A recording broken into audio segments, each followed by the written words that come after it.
دي حتى لو جايه تعمل حاجه تانية بالمره اكتبي لي يا دكتور علاج للحبوب اللي بتطلع. انا دكتوره مروه مهدي ومعايا دكتوره هند الديب. مساء الفل يا دكتور مروه. ازيك يا دكتوره هند؟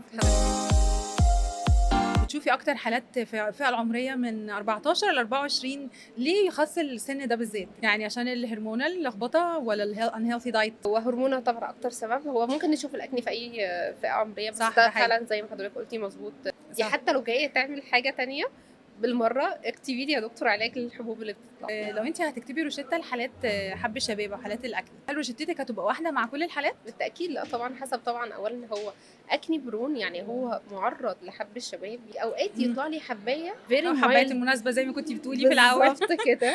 بعد ما بعالج حب الشباب بيطلع لي بوست كبير قوي، الاثار حب الشباب، صح. الاكني سكورز. ما هي ده بقى الحلو في الراسبيري اكستراكت والسلفر او سالسيليك، بيقلل من الانفلاميشن. فهي الفكره كلها يا دكتور اه. مروه ان انا لو انا سيطرت ببرودكت من قوي بدري. قوي، الحاله المايلد هتبقى كومبليتلي كنترول. صح. الحالات المودريت ما هتدخلش مني في حالات ان هي تبقى سيفير. استنوا روشتتكم في باقي حلقات روشته من الاخر.